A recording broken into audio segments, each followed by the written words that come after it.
Hi, my name is Angel. Welcome back to my channel. I read 25 books in April. You guys know the drill. You've seen a wrap up before, I assume. So let's just go ahead and get right into it.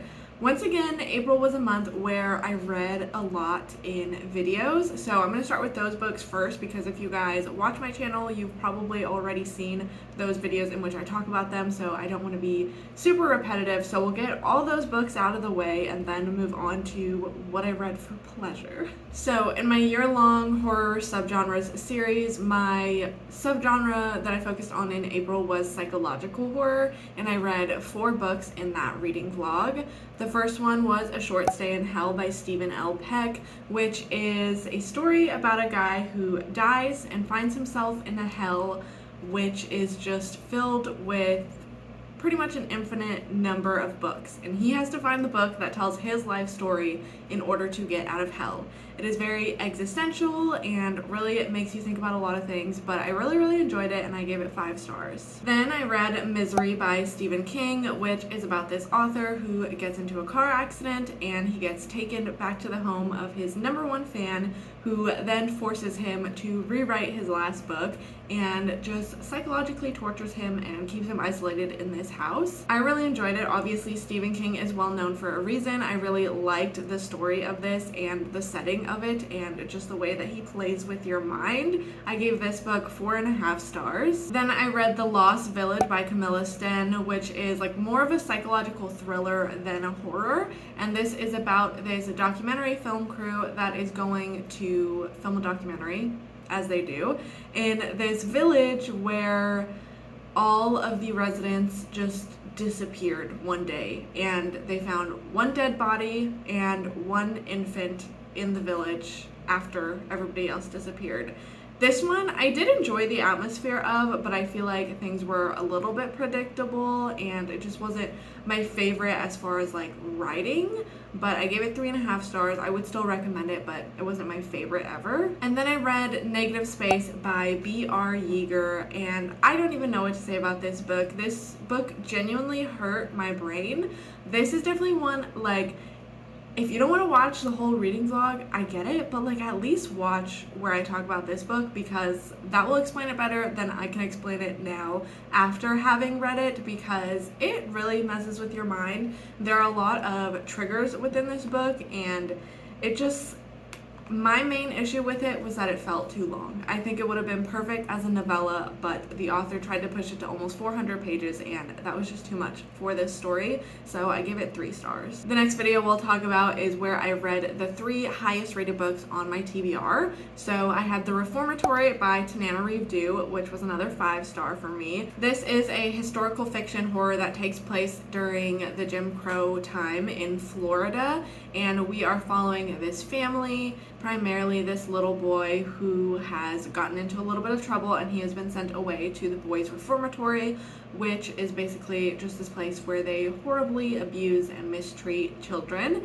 and it is based off of a real facility that was open in Florida for over 100 years. So it's really crazy. It was definitely a hard read. It's definitely going to hit you emotionally and have a lot of tough topics to deal with, so I would recommend using caution, but I would 100% recommend reading this book. Then I read A Creature Wanting Form by Luke O'Neill, which is a short story collection, but it's more of like poetry than fully fleshed out stories, I would say. I really liked the writing style. There were a lot of interesting topics brought up. It's not typically a book that I would normally pick up for myself, so that was interesting to try something new, and I did enjoy it, but I don't think it's a book that I would recommend reading from cover to cover in like one sitting. I would say mix it in with some other things during the month and read a couple stories every now and then, because what I found when I was reading it for this video is reading it day after day, cover to cover, no breaks between anything else. I just got a little bit tired of it, but I think if I had kind of mixed it in a little bit over a longer period of time, it would have been more successful for me, and I definitely would like to annotate this. If I ever get a physical copy of it, it will definitely be one of those books where I'll go through and annotate it because there were a lot of things I enjoyed. Lastly, for that video, I read How to Say Babylon by Safiya Sinclair, which is a memoir that Safiya tells her story about her childhood living in Jamaica and living in a Rastafari household, and a lot of teachings about the ideals and values of Rastafari, and it was very, very informative. Sophia is very talented. She is a poet, so it was very clear through the writing that this girl knows what she's doing when it comes to writing. So it was enjoyable in that sense. I didn't give it a rating because it is a memoir, and I just didn't feel like rating it. Then, coming from the highest rated books, I read the 3 lowest rated books on my TBR. So the first one for that video was Ritualistic Human Sacrifice by C.V. Hunt. This book is essentially about a very, very toxic relationship. We have the woman in the relationship has gotten pregnant, even though the two of them had previously agreed that they didn't want to have any children. And the man in the relationship is obviously very pissed off about this. He was not a good partner to begin with. He's kind of a piece of shit. But he decides, since she made that decision that was going to impact both of their futures on her own, he was going to make a decision for both of them. And he buys this house, this remote house in this very, very small town, and makes her pretty much leave her entire life, her job, and all her friends, and move to this house. And then weird things are going on in this town, and it takes a turn and just goes into very weird, sexually violent territory that I wasn't a big fan of. I ended up giving the book 2.5 stars because I really liked the first half of it and where I thought the story was going at the beginning, but then when it turned probably about 60% of the way through and I realized what was going to happen for the last half of the book, it just really lost me and I really didn't enjoy it. Then I read Looker by Laura Sims, which is kind of just like a psychological, I don't know if it's really suspense and I don't know if it's really a thriller, just a psychological book about this woman who is, oh my god, I have something in my eye. There was an eyelash in my eye. I just had to dig that out real quick. Anyways, Looker by Laura Sims is about this woman who is definitely unhinged. She is going through a separation with her partner, custody battle over a cat. She lives next door to a celebrity. She's got an inappropriate relationship with one of her college students. There's a lot going on. This woman is crazy, and throughout the book, she just gets crazier. It is definitely not one where a lot of wild things happen. There's not really like a super huge build up or climax in the story, so a lot of people dislike it because nothing really happens. And I do agree, nothing really happens, but it was kind of entertaining to just read about this woman, so I gave it 4 stars. Then I read Normal Women by Ainsley Hogarth, who is the author of Mother Things, so I was very, very excited for this one, but it let me down. I gave it 2 stars. There's definitely an audience for this book, and that audience is not me. I will try my best to explain it, but to be honest, I've pretty much forgotten everything. We have this couple and their new baby who move back to the wife's hometown. In the town, there is this weird building business yoga studio slash brothel pretty much, where all these women are doing sex work, and the mother, the wife in the story, she is trying to figure out if she wants to get involved in this world. I don't know. It was not my favorite, and I didn't really care about anything that was going on. And the last reading vlog for April was reading the most popular books on my TBR, so the books with the most amount of ratings on Goodreads. So the first one that I read for that was The Family Upstairs by Elisa Jewell, which is a dark kind of family drama thriller where we have this woman on her 25th birthday. She receives a letter that she has just inherited this house, and she goes to the house to kind of learn more about the past. Back in the day, there were 3 people found dead within the kitchen of this house, and there are 4 teenaged children missing, and then an infant was left in the house, and this girl that inherits the house is that infant. So she kind of goes into a deep dive of discovering what actually happened in this house to these people that died and what happened to the children that were in the house. I thought it was really interesting. I really liked the dark atmosphere and the dark themes within the story, and I gave it 4 stars because I just really liked the way that it unfolded and the different things that were going on. Then I read The Perks of Being a Wallflower by Stephen Chbosky, which I also gave 4 stars. I don't know if I really need to explain the plot of this one because it is so popular, but we are basically reading letters from this high school freshman named Charlie as he is dealing with a lot of different things in his life, his family life, meeting new friends in high school, his mental health. I enjoyed it. I had seen the movie a million times, so I knew the story before going into it, but it was a positive experience for me. Like I said, I gave that one 4 stars as well.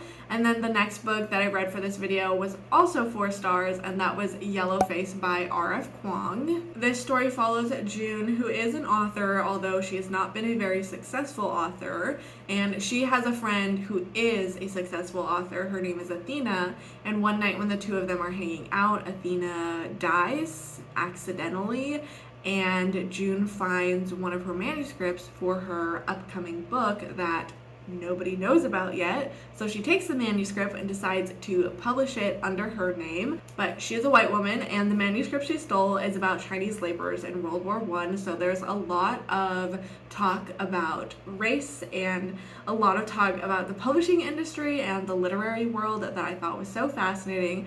This was a book that really had me captivated from the very beginning. It was a book where I was reading it and I would forget that I was reading and just flying through it and being like, oh my god, I've read that many pages already, because it just didn't feel like that. Like, I was so invested in the world.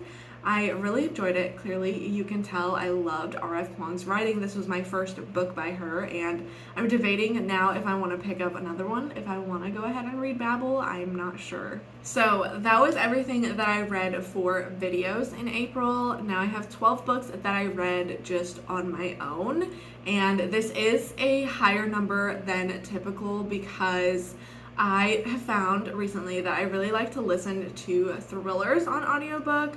So I had a bunch of thrillers on audio come through on my Libby holds, so I ended up listening to a lot of that in April. So that's why this number is so big. I don't typically read that many books, but with audiobooks it makes it go by a lot easier. So getting into those books, I'm going to start with the highest rated and go to the lowest rated. So I had one 5-star aside from what I read in videos, obviously, and that was Moon of the Turning Leaves by Wapgichig Rice. This is the sequel to Moon of the Crusted Snow, which I read in December, which is a apocalyptic novel. So this takes place, I think it's like 20 years later. So in order to explain the plot of this, it kind of tells a little bit about what happens at the end of Moon of the Crusted Snow. So if you don't want to know anything at all, you can just go ahead and skip ahead to the next book. But if you guys have read Moon of the Crusted Snow, you know that it ends with this group of people going off into the wilderness to kind of make their own new camp because they can no longer live on the reservation.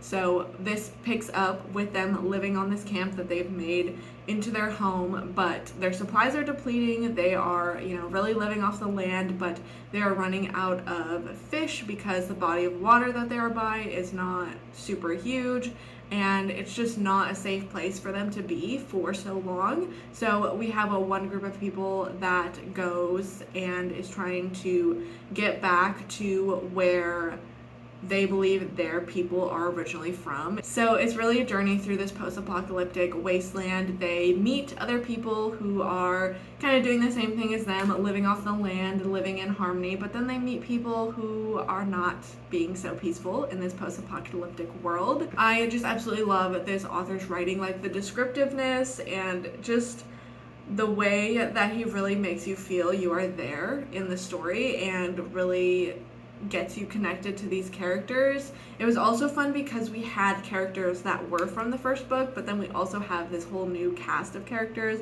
that are so fun and so strong, and I really loved it.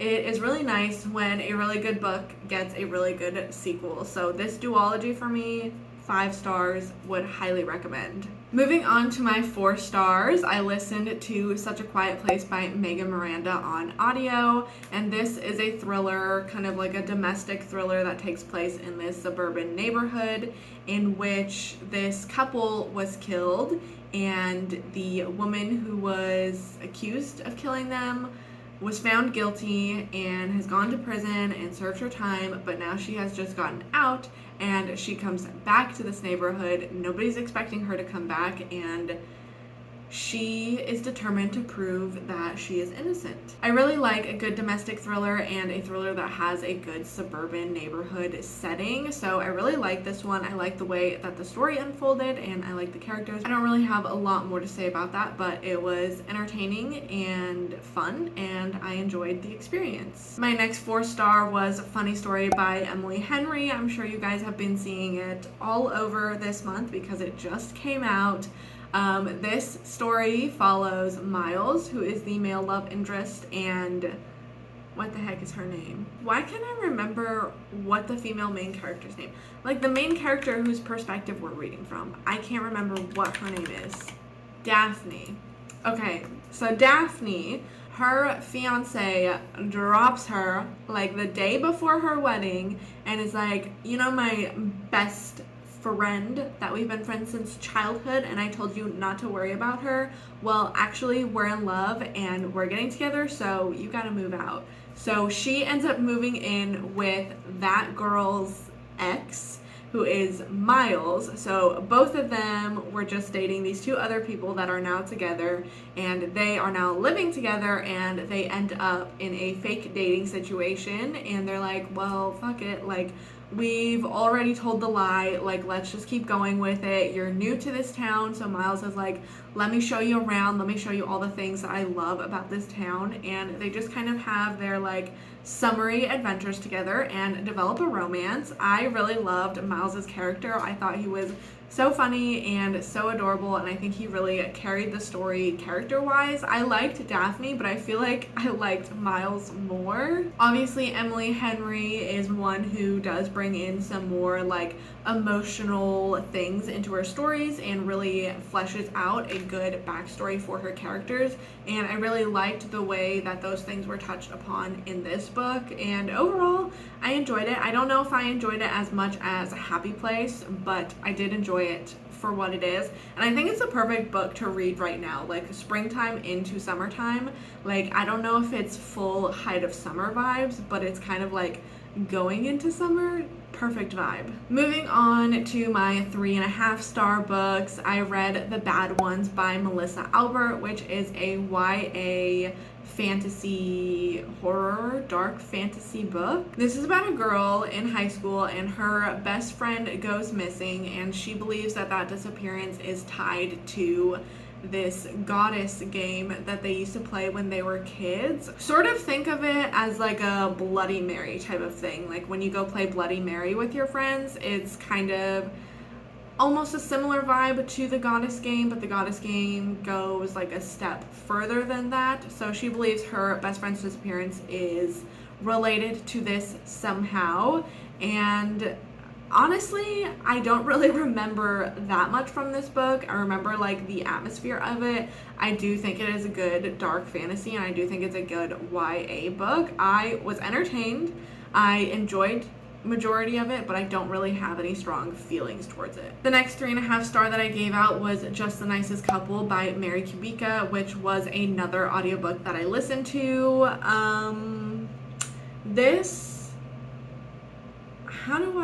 I can't remember what the synopsis says, so I don't know how to like explain this. So in this book, we have two different couples that we're following, and they're both kind of friendly with each other. In one couple, the husband goes missing, and his wife is like, well, we had an argument, maybe he just like left to go stay somewhere for the night, so she's kind of waiting it out, isn't super concerned. On the other hand, we have this other couple where the wife has actually seen this man right before he goes missing, and a lot of things have gone down. I don't want to give anything away. I thought this book was very entertaining. Like, I really loved the drama and the twists when I was listening to it, but I think the ending is really dumb. Now, don't ask me how I think the ending could have been better, because I have no idea. All I know is that I was having a really fun time with the story, and then the ending really let me down, and I did not enjoy it. And my last 3.5-star was Mal Goes to War by Edward Ashton, which is a brand new sci-fi release. Mal is a free AI, so he kind of hangs out in infospace. He doesn't have a body or anything, he's just an AI existing, but he can come down and get into the bodies of people that have been like enhanced or whatever, that have the, I don't know what the word is, robot parts, computer parts in their brain, whatever. He can get into their bodies if they have died. So there's currently a war going on between the humans and these like computer things, and when these computer people die, he just kind of goes into their brain and vibes. But he does that one day, and the access to infospace gets destroyed, so he is stuck in this body because he has nowhere else to go back to. And the body he finds himself stuck in is the caretaker for this little girl. So they are kind of venturing out, walking basically through this war zone, meeting people along the way. This is definitely a character-driven story. I think the plot got a little bit lost at some points because I wasn't like, I don't really know what their end goal is here. I kind of understand Mal wants to get back to infospace, but aside from that, like, what's the plot? I don't know. But I had a fun time. I would definitely recommend this if you like sci-fi that has like a AI character, because Mal's character was really funny. There's a lot of humor and satire within the story, and it was very enjoyable. Moving on now to 3 stars, starting off with another brand new sci-fi release, Baby X by Kira Peikoff. I don't know how you pronounce her last name. This is kind of a complicated book to explain because we have multiple different perspectives in here. Pretty much the idea is that we are in the future and a baby can be created with any person's cells. So they don't necessarily need like sperm or anything, like they can just use like cells from the person and create this baby, and then those people are able to choose from a number of different embryos. They get to see kind of like the output of like what their intelligence will be like, what their empathy will be like, if they will be athletic or artistic, and they get to choose which embryo they want to create and have a baby. So that's very interesting, but it has now opened up a door to this black market where people kind of are going out of their way to get DNA from celebrities so that they can have a celebrity child. So one of our perspectives is from this woman who has started this company to kind of combat that, where she's basically like a DNA bodyguard for this particular celebrity. So anytime they go out in public, she makes sure that there's nothing left with his DNA in order for people to steal it and sell it on the black market. But one day they get approached by this woman who is pregnant, and she says, "This is your baby," to this celebrity guy. So things get chaotic from there. I really wasn't a super huge fan of this book. First of all, they had 3 different perspectives. 2 of the perspectives are very, very clearly linked throughout the entire story. And then there's one perspective that seems really out of place, but obviously you know that that has to connect to the other 2 somehow. So I feel like that makes it predictable to figure out who this third person is and how their story connects. And I just wish that, you know, that would have been a little bit more subtle. I wish it would have been more shocking. But also, because the perspective took so long, it wasn't until the very end where you realize where all their stories intertwine. It kind of felt like that perspective was useless for most of the book, because I was like, I don't know why I care about this person, until you figure out like, oh, this must be what's going on. The thing with this book is that I did enjoy like the sci-fi concepts of it and the world and the ethics behind choosing an embryo, and there were a lot of different things brought up with that I thought was so fascinating, and I really wish that that was the main focus of the story rather than whatever the heck this other plot was with this like celebrity baby thing. I wish it focused more on the world and the ethics of it and the people kind of rebelling against different things that are happening. That is what I liked about the book. The like plot I didn't like. So this is a tough one for me to talk about. My next 3-star was another thriller that I listened to, and that is Everyone Here Is Lying by Sherry LaPena. This book is basically following this family where their daughter has gone missing, but the father of this family actually saw the daughter right before she went missing, and then they kind of got into an argument. He left the house, and when the family returns later that night, their daughter is suddenly gone and nowhere to be found. I really don't have a lot to say about this one. I thought it was entertaining, but there were definitely a lot of things that didn't get tied up in the end. Like, I still had questions. There were things that were happening throughout the story, and I'd be like, oh, okay, wondering about that, but then it never circles back to that topic, so you never really get a full answer on it. You can pretty much sum this book up by saying everyone here is a terrible person because all of the characters suck. My next 3-star was another thriller, and that was The Last to Vanish by Megan Miranda. So I read 2 Megan Miranda books in April. This was the first one that I read, my introduction to Megan Miranda. This is a story about this small town that has had a string of disappearances, and we are following this woman who works at this like lodge or this inn there, and she is kind of looking a little bit deeper into these disappearances and trying to uncover the mystery.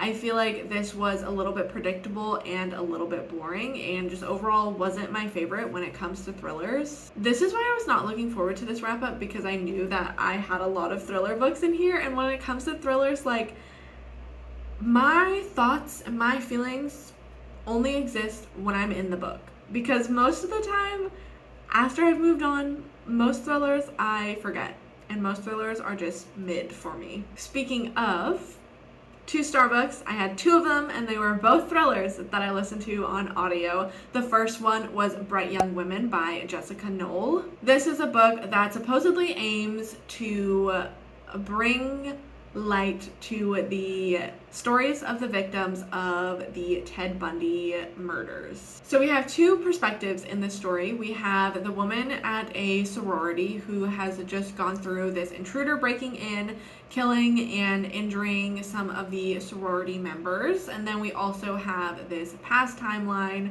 of this woman whose friend was killed by this same person. So both of these women are trying to work together to really bring this guy down and get him arrested. And I don't know, I just feel like for a book whose entire goal was to bring the attention back to the victims, back to the women, and bring that attention away from Ted Bundy and killers like him, I think this book really did a horrible job at that. I think it definitely helped to cover up the real stories even more. The author went with a very, very strange mix of using real life details and false details in here that made absolutely no sense to me. One of the stories with the murder was a lot of the same details as the real case, except she moved the entire timeline of it in order to fit with the story in her book. The sorority girls, some of them she changed their name, some of them she kept their real names, and it just didn't make any sense to me. I don't understand why she made the choices she did. She did not include an author's note to kind of talk about what her goal was here, and maybe if there was an author's note and I could understand why she made the choices she did, it wouldn't be such a low rating. But I just think this book kind of did exactly what it was saying that it was trying not to do, and just really goofed and muddled their stories. Personally, I think if you're going to do a book like this, you should either keep it entirely fictional or just don't do it and let somebody else tell the real life story of the victims' accounts. Then I read A Girl in Snow by Dania Kukafka, who is the author of Notes on an Execution, which is a book that I really, really love. So I wanted to read her first novel, which was this one.